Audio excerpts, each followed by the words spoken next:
Hey, Catching Up to Fi, Jackie here, and I am bringing you another midweek episode because we love to kind of show you different sides of us when we go on to other podcasts. This time, I'm kind of showing you that professional side of me, certified financial planner side, and I joined the Financial Planning Association of New England's podcast called the Wicked Pissah Podcast. It's such a fun name, but I myself am pretty involved in the CFP community. I serve as president of my local chapter, which is the Financial Planning Association of Southwestern Ohio. So I think you're going to enjoy it. Let's take a listen. Welcome to Catching Up to Fi, a podcast on mindset, money, and life for late starters of any age on their journey to financial independence. I'm Bill, and I'm a late starter. I'm Jackie, and I'm also a late starter, and we're your host. We're here to help you on your journey to financial independence, no matter where you're starting. We're going to talk to experts, other late starters, and explore topics related to our mission. Join us as we catch up to Fi together. Our guest in this episode is Jackie Cummings Koski. She's the author of Fire for Dummies. She also co-hosts a podcast called Catching Up to Fi, Financial Independence for Late Starters, and is the FPA chapter president of Southwestern Ohio. We'll hear Jackie's story on how she became involved with the FIRE movement, why she was chosen to be the one to write the book, and why she hands out $2 bills wherever she goes. It's time for a Wicked Pissah Podcast. Wicked Pissah Podcast? Wicked Pissah Podcast? It's time for a Wicked Pissah Podcast. Welcome to the Wicked Pissah Podcast, a production of the Financial Planning Association of New England, intended for financial planning advisors. Hello and welcome back to the Wicked Pissah Podcast. I'm Brad Wright, past president of the Financial Planning Association of New England, co-founder of Launch Financial Planning in Andover, Mass. Our guest on this episode is Jackie Cummings Koski. Jackie wrote the book, Fire for Dummies. She also co-hosts a different podcast called Catching Up to Fi, Financial Independence for Late Starters, and is a fellow FPA member. She is chapter president of the Southwestern Ohio chapter. Jackie started her CFP path through the Masters of Science in Personal Financial Planning degree from Kansas State and the FPA's externship program. She considers herself a financial educator whose superpower is sprinkling money smarts and $2 bills wherever she goes. Jackie, thanks for joining us. Hey, Brad, thanks for having me. So yeah, you got it right. I'm a financial planning expert now, as well as financial education, and my main job is waving other people in. So I'm glad to hang out with you guys. But I do have one request. Can I say the name of the podcast? I love the name. Okay, the Wicked Pissah Podcast. Yeah, now you gotta forget any R's. Any R in your vocabulary is Wicked Pissah. Wicked Pissah. Okay. There you go. I do want to know about the $2 bills, but I also want to know about your background and sort of what got you to where you are today. I think it goes back to, kind of how I grew up. I grew up in poverty, raised by a single dad with 6 kids. And the key to me that kind of shifted things to where I was no longer in poverty, I'm in middle class, I'm learning about finance, was financial literacy. So when that was such a door opener for me, that changed my world, changed the whole trajectory of my life, I'm like, you know what? I'm not that unique. There's a lot of other people that came from where I came from that I know could do the same thing, except not a lot of people were talking to them.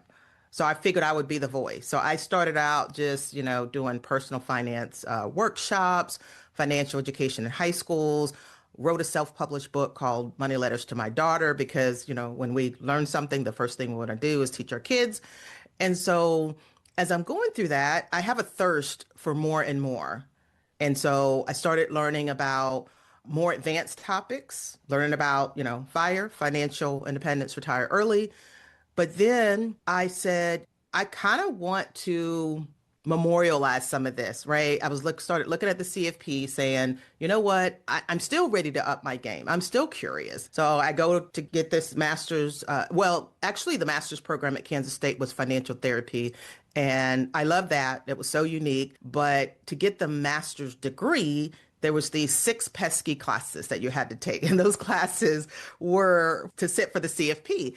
So even as I was going through those classes, I'm like, you know what? I don't know if I want to be a CFP. I don't want to practice like that. I know a lot about financial planning, but I don't know if I want to do one-on-one. And so somewhere down the road, by the time I graduated with this degree in financial planning and financial education, keyword financial therapy, I said, you know what, I think I'm going to do it. And so I earned this scholarship that gave me 1 year to sit for the exam. So I'm doing everything I can to try to pass this exam the first time. And luckily I did. Yeah. I passed the exam. I get my CFP. Most of my experience hours was financial education. I learned that you could use that. And I have, thought of myself now as an important part of the financial planning profession, just in a slightly different way. So that's kind of the story. And that's where most of my passion for teaching people about their money comes from. Yeah.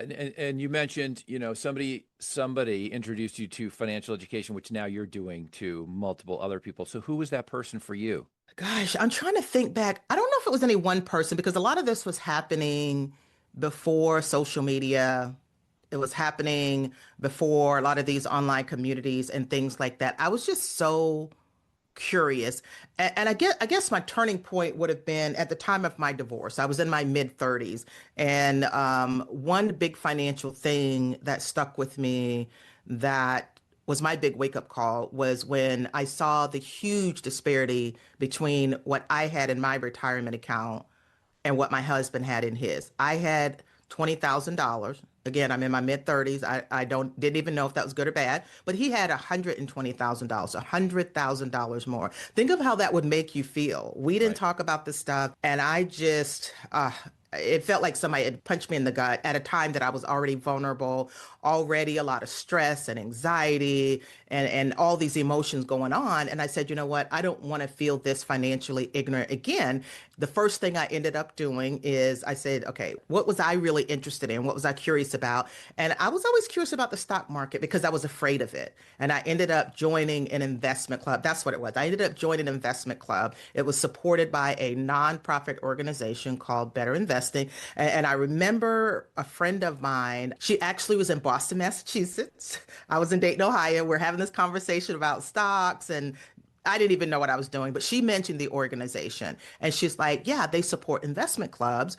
There's one in Boston. They probably have some where you are too. You should Google it. So I Googled it, and the rest is history. Yeah. People are most afraid of investments. That's for sure. Yeah. But people don't understand that there's so much more to financial planning than just the investments. Once they understand all that, it all comes together for people, I think. So what's with the handing out $2 bills? Yeah. So I got a big sheet of $2 bills behind me. If you're looking at the video, the $2 bill, it represents a lot to me. Basically, it was the first lesson I learned about saving, because even when you think you don't have enough to save, you can save something to at least start to create the habit and build the muscle. I was doing that without even knowing it. Sometimes we're doing something right and we don't even realize it. Mm-hmm. So when I was in high school, I got my first job. It was at this restaurant chain called Shoney's in South Carolina.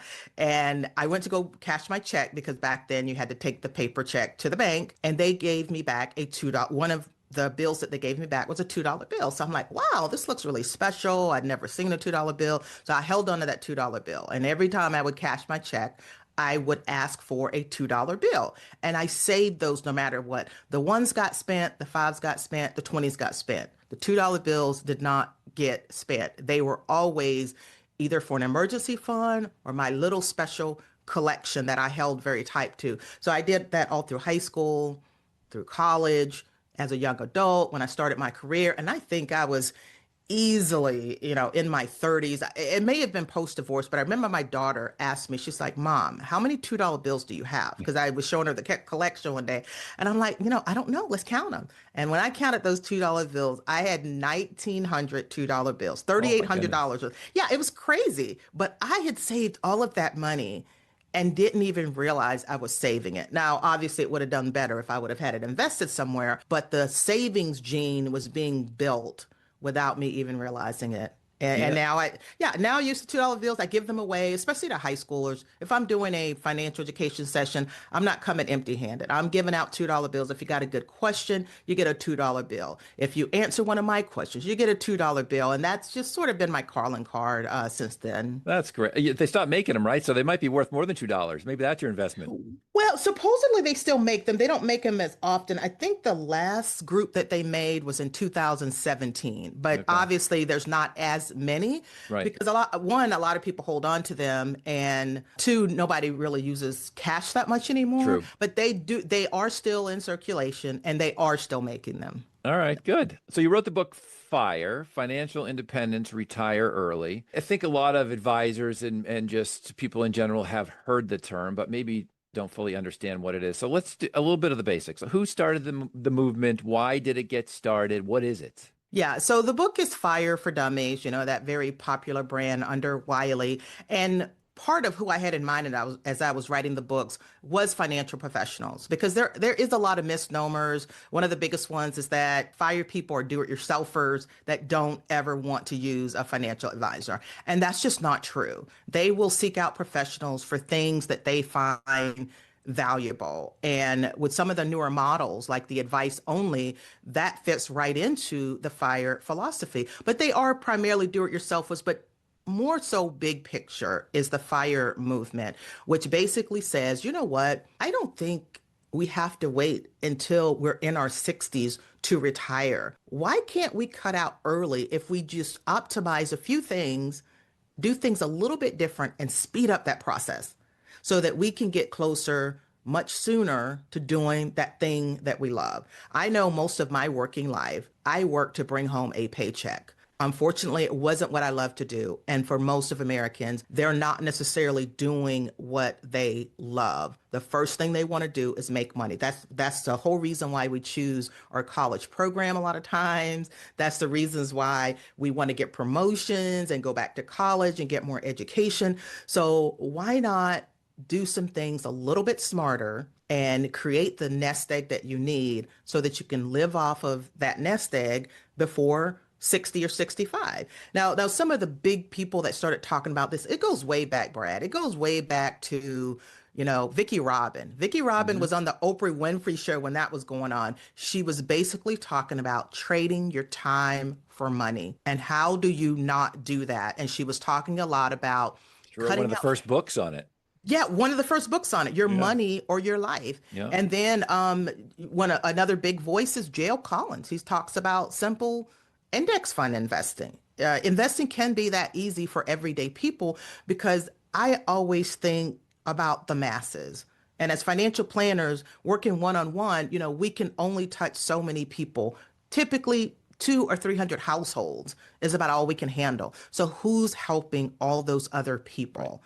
J.L. Collins, there's this guy, funny name, Mr. Money Mustache. He retired when he was 30.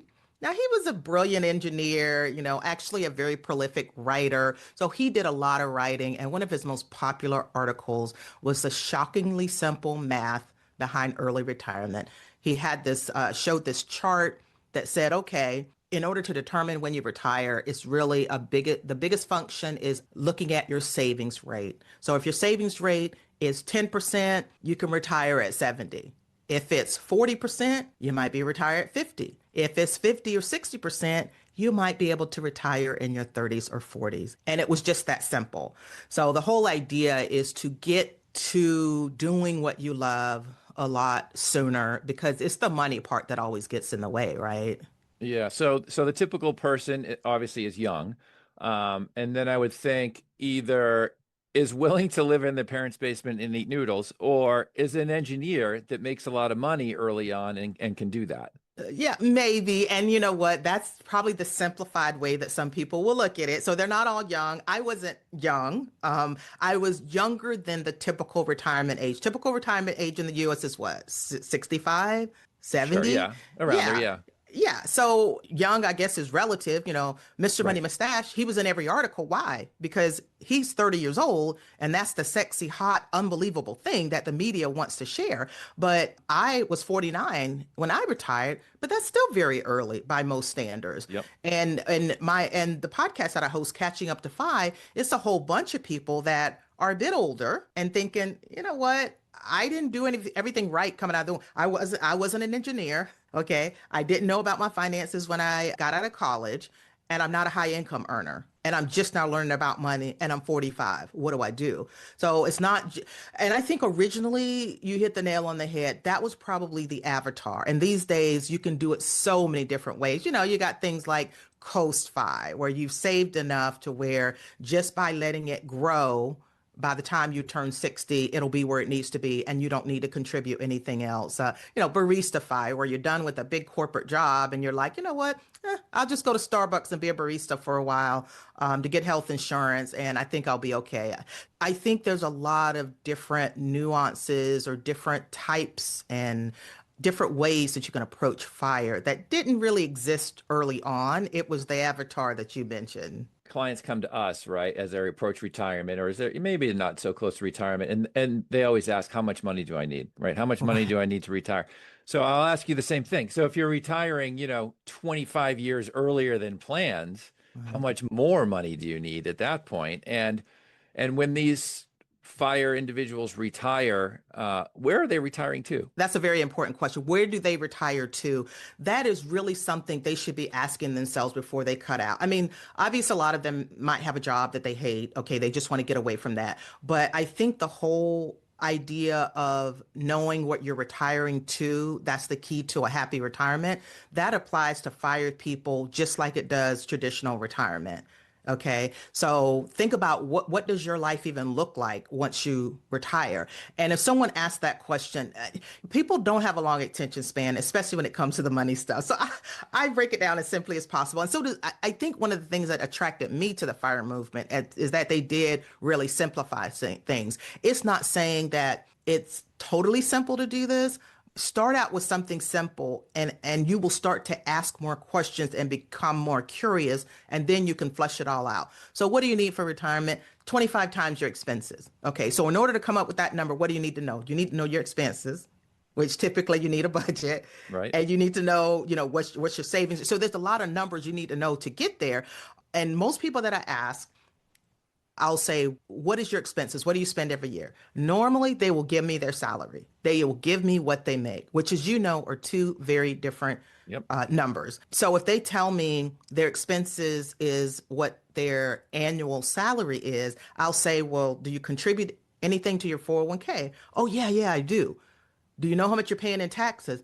Oh, a lot. So by the time we cut it down, I mean, it's probably 30% less than what they thought. And I'm like, well, you take that number, let's say it's $40,000, you multiply it by 25. So 25 times your annual expenses. That's a starting point. And that is keyed off of the 4% rule. But we know the 4% rule, some people say it should be more or less. Now, one of the big advantages that someone has retiring early over someone retiring at 70 is their human capital. So they can do passion projects. What are they retiring to? Yeah. Is that a skill or talent or something that you're doing that warrants pay to get something? So those are just some of the differences, but you almost kind of have to back into it. But I think initially people want a quick answer. If you want a quick answer, I'll give you a quick answer. And typically there's a lot of follow-up questions. And then if they have even one follow-up question, I got them. Yeah. They're curious enough to ask a question. Right. So you mentioned taking away the taxes, taking away the 401k contributions. There are things I would think you have to add in, though, that might be a little more costly, like health insurance for an extra period of time. Yeah. And maybe we talked Travel. Travel is definitely a big one. So there's an answer to everything, because, every time a big video, FIRE video is posted, you get the same questions. Okay. The same three questions are, what about health insurance? How to get money out of your retirement account early, and how do you create a paycheck when you're used to getting a paycheck from a job?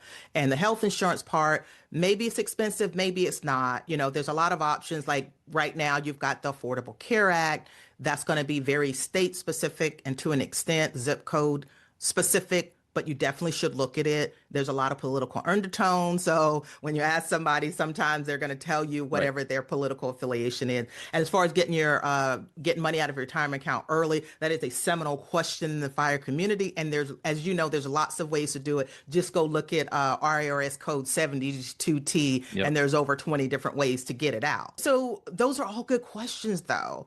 We get them again and again and again just from average people saying, this doesn't make any sense. Help me make sense of it. So you are part of the FIRE movement. You've achieved financial independence, retired, as you said, at 49, but you're working again. You're doing different things now. So is that typical? Do people do this for 5 or 10 years and say, you know what, I'm bored, I want another challenge, or whatever the reason, I ran out of money, whatever the reason may be, and go back to work? I mean, I don't think it's that black and white. When people retire, typically they're talking about separating from that corporate job where they are required to, in order to live and pay their bills, they need to exchange their time for money. And when they say they're retired, they're done with that. Just like the guy working, I live in Ohio. So just like the guy working on the Ford assembly plant. Okay. So if he retires, there may or may not be a pension, but if he retires from Ford, people just say he's retired. Does he sit around and do nothing? Typically that guy's doing something, but nobody's really questioning what else he's doing that might bring in money. So the whole idea of retiring to something, I guess I'll just use myself an example. So 5 or 6 years in, I had definitively decided that I never wanted to work a regular full-time day job ever again. Now I'll do passion projects. Sometimes I get paid for it. Sometimes I don't. I have a big mission of financial literacy. I want to create a financially literate society. And whatever furthers that, money is not the only factor for me. If money were the biggest factor for me, I have my CFP now. I have a master's in financial planning and financial therapy. I can go to Wells Fargo, Bank of America, Schwab, Fidelity, any of those guys and make $200,000 a year. Right. Pretty quickly. Yep. So if I wanted to go back to work and not be retired and wanted the money, I would do that. Yep. Now, some of the projects I do, I make money. I'm personally not ready to say I'm no longer retired, because most of my days I get to control it. I don't have to work. I enjoy projects. So like, for instance, when every podcast episode, there's a certain process you go through, and then you have the baby and you release the episode. That's right. I love that. I enjoy that. Okay. I don't want to commit to you for 3 years to work for your stinky firm. It's like, I don't want to do that. Because then they're going to make you go through compliance for the podcast. And all these other hurdles. Right. They're going to, and on our podcast, we'll get some CFPs or people with licenses that work for a firm where they got to have it go through compliance. So we can't air it for 3 weeks. So it's one of the reasons I started my own firm. I was sick of doing that. Yeah. Just tired of doing that. So, and no desire to do that.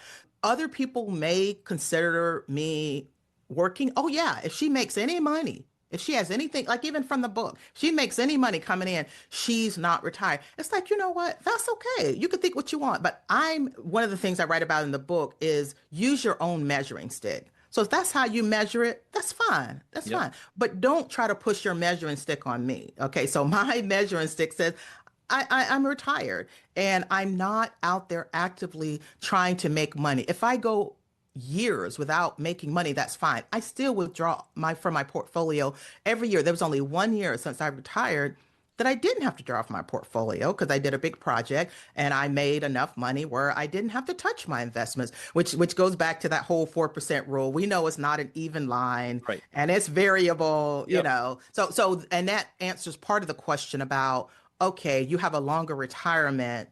Does those normal rule of thumbs kind of work? And to me, the biggest advantage or the biggest thing that helps a younger person out retiring, I don't know, 40, 50s, even 60s sometimes, it's just your human capital and your ability to make more money. Right. Sometimes, even if you sit on boards, you could possibly make money from that. You do some consulting or you do projects, that's going to offset or keep you from having to withdraw out of your portfolio if you've actually got money coming in because of your human capital. So, Jackie, how were you the one chosen to write this book, the FIRE book? How was I chosen? Yeah, that's funny.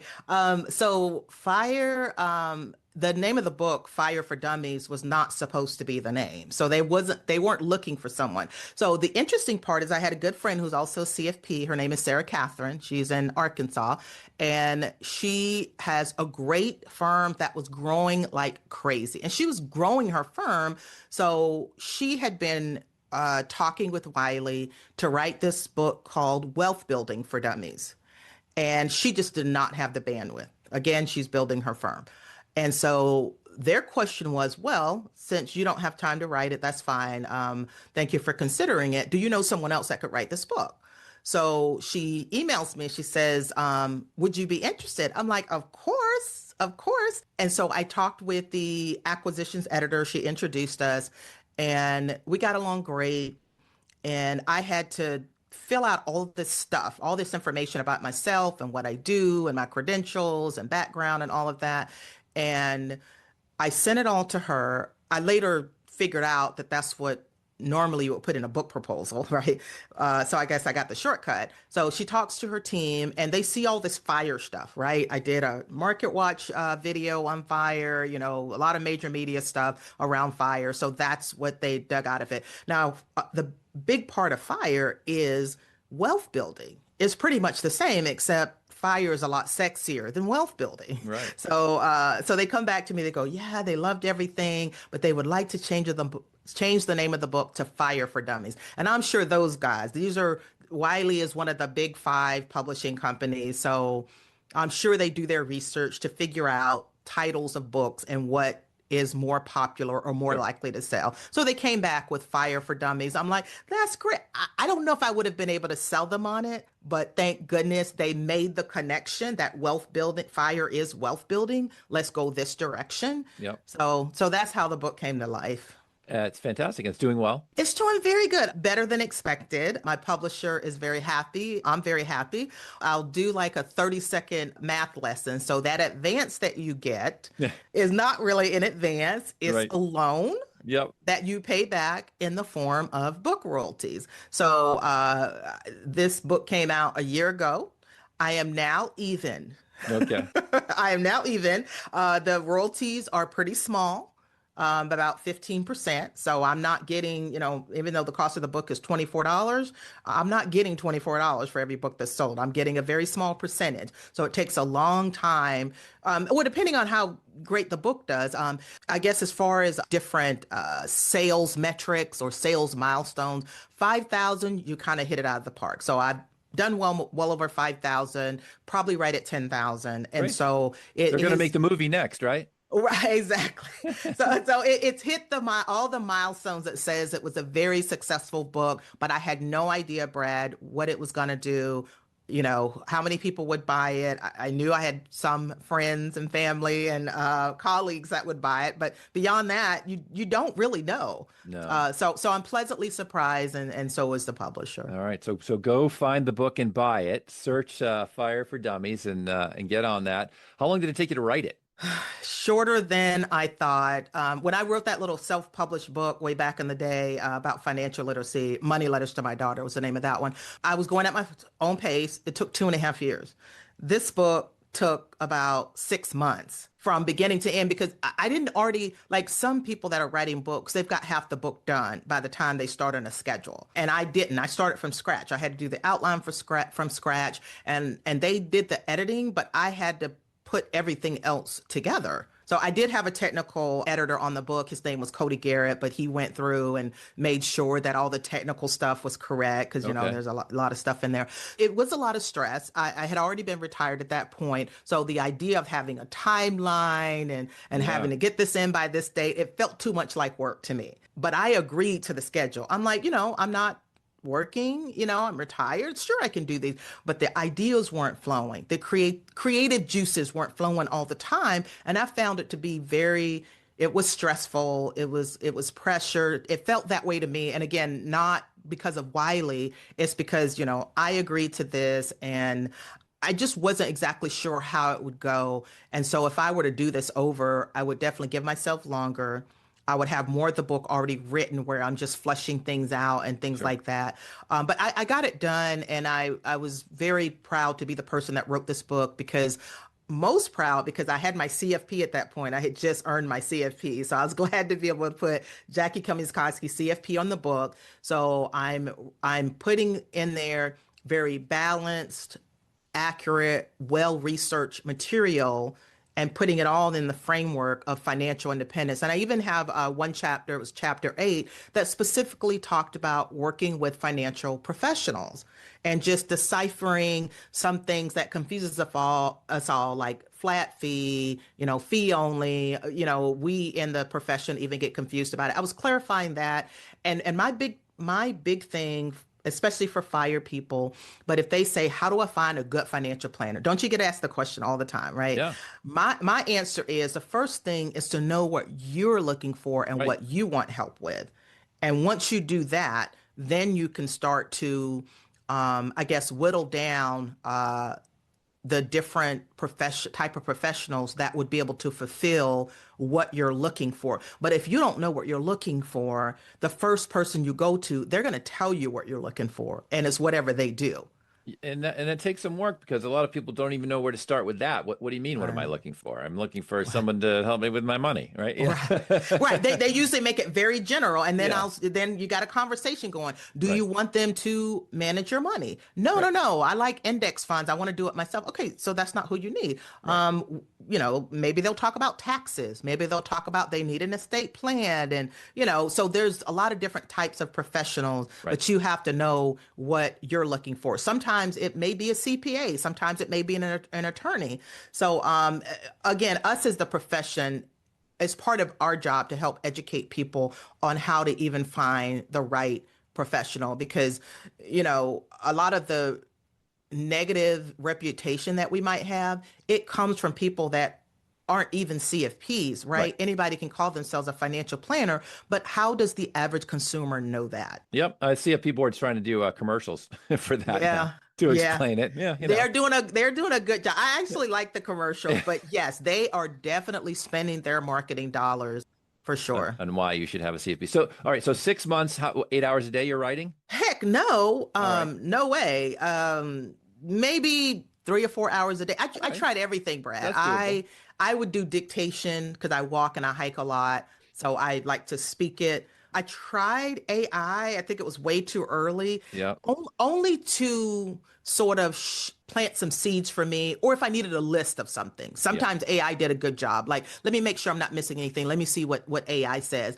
But that was very little help to me because I needed it to be my voice and I needed it to say it a certain way. And of course, AI only says it the way that it's whatever they're aggregating, wherever they're getting learned so far, right? Yeah, that is learned so far, and my voice is probably not out there like that. So rarely 8-hour days, but there was some long nights. Like if the juices were flowing, it could easily be 8 hours, I suppose. But that was rare. But sometimes it'll be like 2 o'clock in the morning. I'm like, oh my God, it's 2 o'clock in the morning, but I still got to go. Like this energy, I've got this creative energy going. I can't stop. And the good thing was that I didn't if I didn't have anything going on the next morning, I could continue to write until I just literally fell over in my bed. Right. So the opposite of FIRE, right, is financial independence for late starters, which is, so you went from writing the FIRE book to hosting the podcast for late starters. Let's talk about how the podcast came to be and who your co-host is. Yeah, so the first part of FIRE is financial independence, and the majority of the FIRE movement would say that the stress is on the FI, reaching financial independence. As you know, there's many people that are retiring that may not be financially independent. They're not ready. They don't have enough money. Look at all the research, all the statistics and things like that say that most people are not financially ready for retirement. So the Catching Up to FI is the podcast. FI is financial independence. And so that basically is keying in on a slightly different demographic. They're still part of, financial independence. They're still seeking financial independence. Who's not? But they're saying that, why do we only hear the stories of the people that are 30-year-olds or 40-year-olds that had it all figured out early on? I've had kids. I have trying to get my kids through school. I went through a divorce. I'm an immigrant and I had to start over. Well, what about these people that got a late starter? Primarily, our demographic is between 35 and 55. So I wouldn't really call that old, but it is older than the typical picture you see of the FIRE avatar. Sure. So nobody was talking to this demographic. It's almost like the silent generation that no one was talking to. No one was saying, hey, even if you're 45, it's not too late. Like that compound growth chart that we love to show that says after 40 years, if you put in, if you invest $50 a week, you'll have that's the one I use. You'll have $1 million if you invest $50 a week in the S&P 500 after 40 years. Well, I don't have 40 years. So now what do we do? So we address those things. And my co-host, so I was a late starter. I started at 38 after I'd gotten a divorce, or I felt like a late starter. Sometimes that's relative. Some people say, I don't think that's a late start. To me, it was a late start. And it caused me to run really hard and really fast. And I think that's how I ended up being in a position to where I could actually retire early. I moved way faster than I ever imagined. So my co-host, he is a highly paid emergency room physician, right? Being a doctor is a big paycheck, but he got a late start. He didn't wake up until he was 50.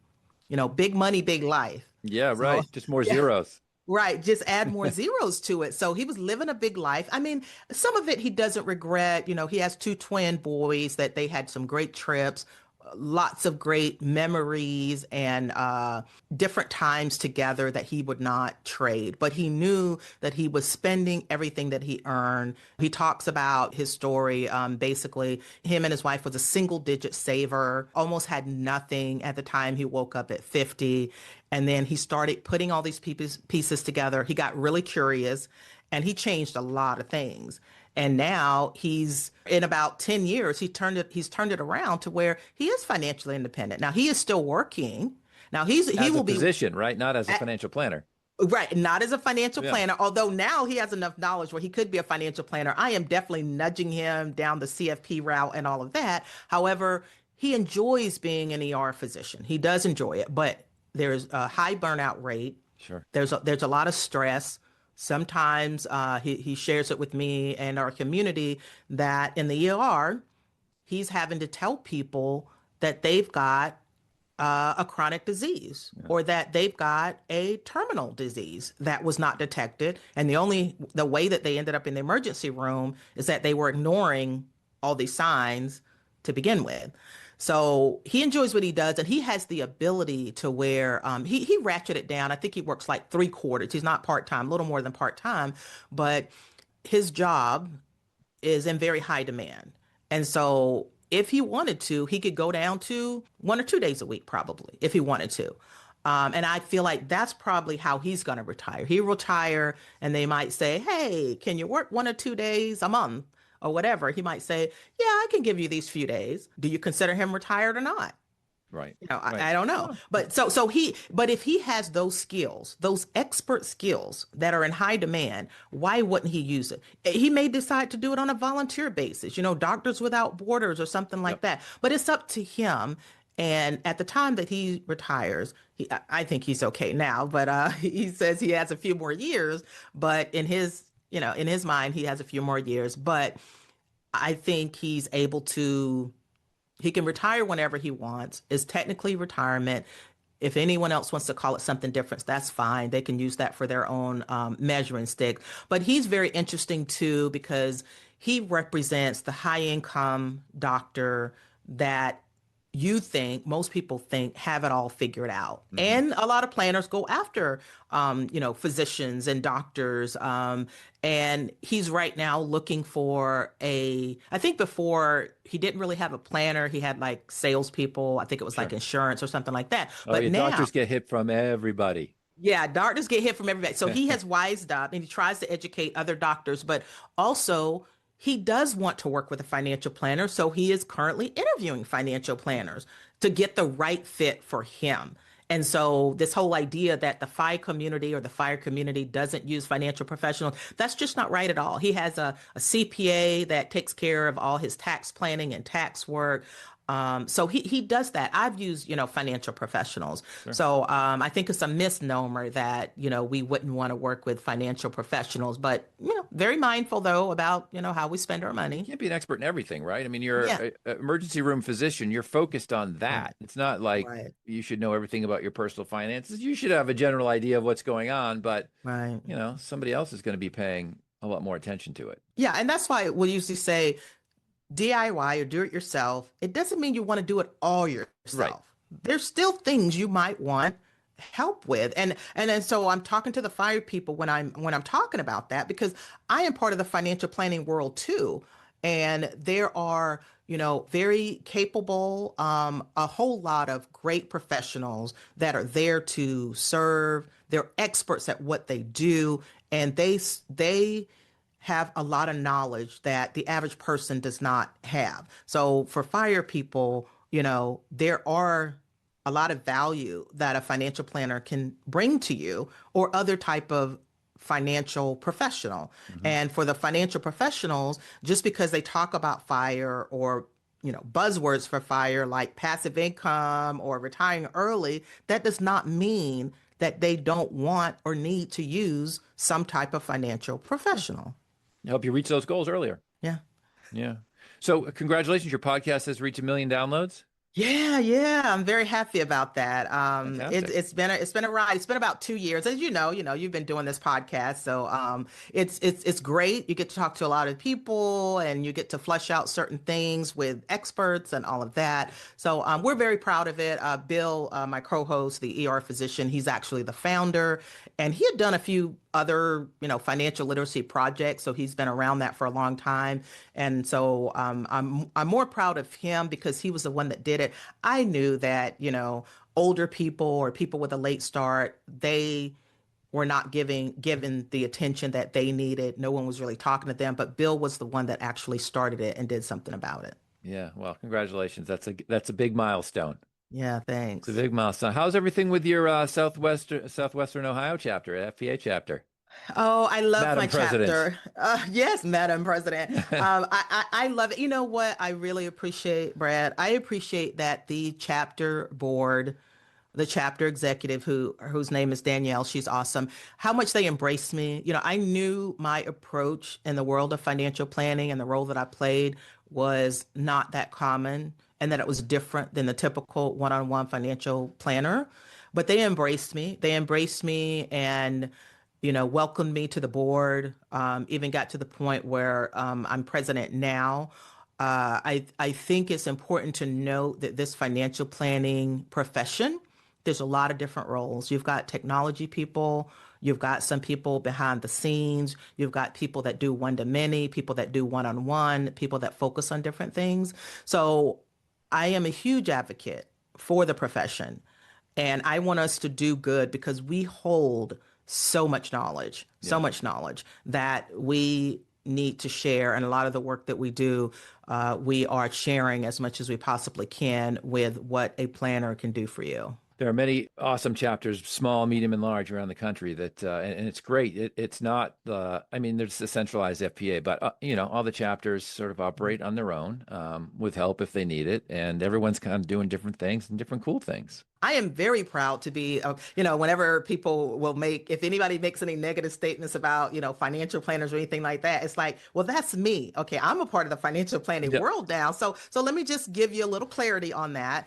So yeah, I'm glad that I'm on this side of it, because when I was deciding whether or not I was going to sit for my CFP and become part of the planning world, I didn't have the most positive perception. And it was because I was thinking about like some other professionals that either didn't have their CFP or maybe they were doing other things where they weren't really a planner. So I could have stayed on the outside and complained about it, right? And have that negative perception, or I could be on the inside. And as I saw, this is a changing profession, so I can be on the inside and be a part of the change. Right. Or I could have stayed on the outside. And I'm really glad that I decided to be on the inside to be a part of the change. And I see it happening every day. We're making waves. Yeah, we're making waves. We are. Jackie, before we go, I know you wanted to mention something about the saving initiative that's going on that you're working with. Yeah, I did. I'm not technically a part of it, but because this pilot is happening in Boston, Massachusetts. So Jonathan Clements, he runs the Humble Dollar personal finance website that's been around for a while. He is a staunch financial educator, financial literacy advocate, and has a huge connection with the Bogle Heads. And the Bogle Heads Center is a nonprofit organization. So what they are doing, unfortunately, Jonathan was diagnosed with a terminal cancer last year and only had about a year to live. He's still here. He's still with us. And he has openly been talking about, this is how I want to go out. He is still talking about financial education, financial literacy, and trying to get everything in he possibly can. He has no regrets, okay? One of the things that he's doing alongside the Bogle Center is that they're offering $1,000 grants to help with seed money for young people, 18-ish, start their Roth IRA. And they're wondering, okay, what if we start these people out really early, give them some seed money, help them understand how to use it, get their Roth IRA started? Can we make some movement? So it's a pilot project. It's being done with the Boston Summer Youth Employment Program. Okay. These are underserved youths in that area, part of this employment program. So they meet the one criteria, right? They have to have earned income. Yep. And it'll be interesting to see. So when I saw that, Boston was the area that they're starting with, I'm like, oh, that's interesting. I'll be sure to mention that to Brad. So I don't know if there's anything, the Financial Planning Association could do to support that, but I would be very interested. And if this pilot goes well, then of course the idea is to roll it out and make it accessible to a lot more people. So yeah. I just love new ideas. I love, as I mentioned, I love projects, and I think this is a worthy one. And for Jonathan Clements and the Bogle Center to be at the forefront of this, it just giving back, double downing on the fact that how important financial education and financial literacy is to them. And I came from an underserved community myself, so I appreciate that they are trying to help people that might not otherwise have access to stuff like this. Yeah, the Financial Planning Association is great for financial literacy, also very great in nationally in our pro bono efforts. I think Absolutely. That's a big thing that sets the FPA apart. Each chapter has their own. They do wonderful things within their own communities and giving back. So, Jackie, thank you for joining us today. Thanks, Brad. This was great. I appreciate you having me here, and I'm loving the Wicked Pissah podcast. I think you guys have been around before I even took my CFP exam, so I've been listening to it for a long time. I'm a little jealous. It started about 5 years ago. I came on board about 3 years ago, but 5 years ago, I think Chris Boyd, one of our members, started it. Yeah, so thanks. And to find out more about Jackie, you can go to LinkedIn. Just go to LinkedIn and search for Jackie Cummings Koski. You could also go to your podcast, right? CatchingUpToFi.com. That's right. Hit me up there. We release new episodes every Sunday. Connect with me. I'm a huge advocate, especially for newer people trying to come into the industry. I have a little bit of a different perspective. So I'm happy to be a part of, financial planning and the FPA. Yeah. And search and then buy Fire for Dummies, right? We want to get you that 15%. Thanks a lot. I know. You're going to put a few more pennies in my pocket. Thank you for that. And if you're in the Ohio area, you're interested in joining Jackie's FPA chapter, you can go to fpaswo.org. Or for more info on our New England chapter, you can visit fpanewengland.org. And thanks for listening. If you'd like to learn more about the Financial Planning Association or FPA New England, visit our websites, financialplanningassociation.org for the National Association or fpanewengland.org. You can learn more about our organization and all the upcoming chapter events. We hope you'll join. That's fpanewengland.org. Until next time, have a wicked good day.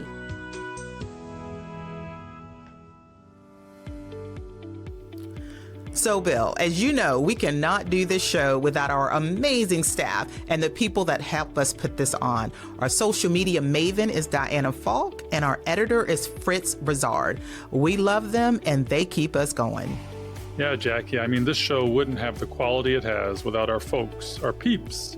And we'd also like to give you a few calls to action for the show. We love our community, and we hope you love us back. If you would like to support the show and our mission to help late starters, you can do that at Buy Me a Coffee, which is a platform that allows you to make a donation. The link is in the show notes and on the website. Check out the show notes for resources mentioned in today's show. Also, head on over to our website at catchinguptofy.com and check out our vetted resources, partners, and affiliates for discounts and their services, because we love sharing great deals. Please share the show with others and head on over to our Facebook community to help us grow. If you prefer video, head on over to YouTube and watch the show there. We hope you've enjoyed this episode of Catching Up to Fi. We would appreciate it if you could also leave us a 5-star review to help our message reach others. And while we are financial educators that love to teach, remember that our content is for general education and information purposes only. We are not providing financial, legal, or tax advice. Always do your own research or consult a professional before making important decisions. So, Jackie, we'll see our audience next time on Catching Up to Fi. Cheers.